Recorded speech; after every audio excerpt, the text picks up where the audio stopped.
Assalamualaikum warahmatullahi wabarakatuh. Selamat pagi, salam sejahtera untuk kita semua. Alhamdulillah pada kesempatan ini saya sebagai salah satu pembicara atau pemateri dari seminar internasional. Adapun yang saya angkat mengenai seminar pada kesempatan ini dengan judul Pantun Bahantaran Etnis Banjar Kajian Semiotika. Untuk mengefektifkan waktu, langsung saja kita lihat di sini beberapa alasan yang mendasar terkait dengan tulisan atau penelitian ini. Yang pertama, melihat di Indonesia adalah negara yang banyak menyimpan tradisi budaya daerahnya. Budaya harus dipertahankan agar tidak punah oleh perkembangan zaman. Salah satunya adalah kegiatan bertukar pantun sebagai bagian dalam tradisi mengantar jujuran oleh etnis Banjar. Yang kedua adalah daya tarik dan motivasi melakukan penelitian ini, mengingat tradisi ini sering digunakan calon pengantin sebelum melangsungkan resepsi pernikahan. Lalu yang ketiga, objek penelitian ini pada pantun bahantaran yang kemudian dianalisis melalui kajian semiotik sehingga bisa mengungkap simbol-simbol yang tersirat dan akan dicari makna dan fungsinya. Yang berikutnya, apa yang dimaksud dengan bahantar patalian atau bahantaran?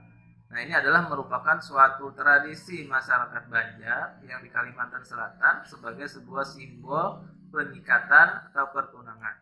Pada saat calon suami melamar calon istri dengan membawakan barang, seserahan atau hantaran, mahar atau jujuran, hadap-hadap istilah lainnya sebagai hadiahnya untuk menuju pernikahan. Nah, ini salah satu contoh kegiatan bahantaran ya. Ini ada foto dokumentasi. Yang berikutnya juga ada. Oke, kita langsung ke rumusan masalah. Nah, rumusan masalah yang pertama di sini bagaimana simbol yang digunakan pada pantun bahantaran etnis Banjar dalam membungkus makna pantun. Yang kedua, bagaimana fungsi pantun bahantaran pada etnis Banjar. Lalu di sini prosedur pengumpulan data yang pertama melalui wawancara, yang kedua observasi, ketiga perekaman, keempat dokumentasi, dan terakhir adalah terjemahan.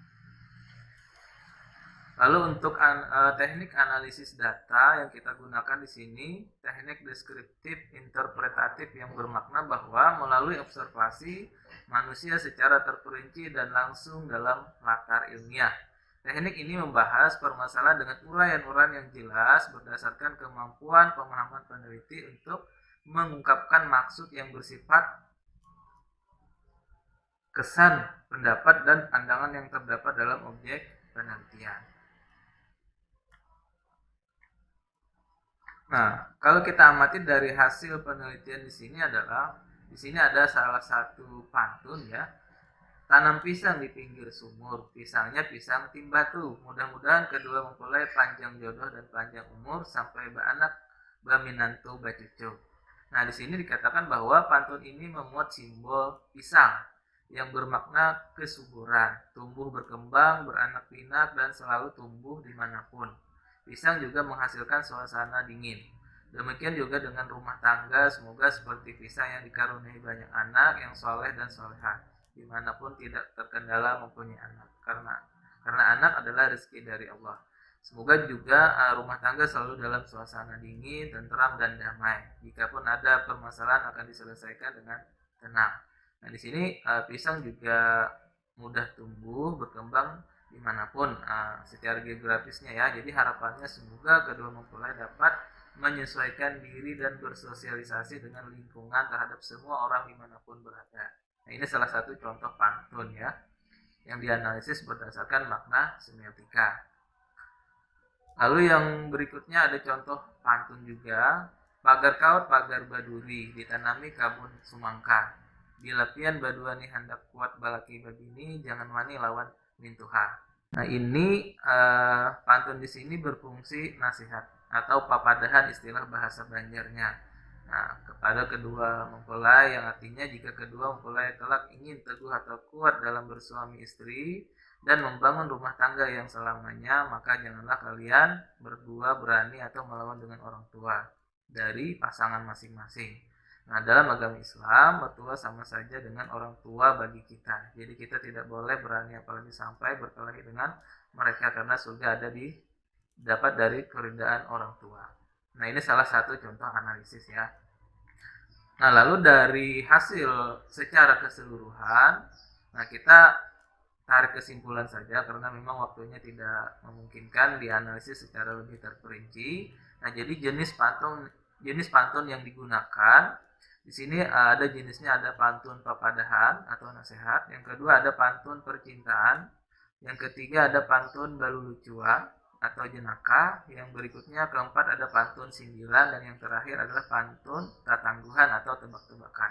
Nah, kalau kita mengamati dari segi simbol, pembungkus pesan, dan makna pantun, bahwa simbol-simbol berupa kiasan seperti belia, pengalaman, bunga kuncup, dan seterusnya ya. Nah, jadi banyak simbol yang digunakan dalam pantun bahantaran. Lalu yang ketiga ada fungsi pantun bahantar patalian ya. Yang pertama, fungsinya sebagai sarana hiburan untuk meramaikan suasana.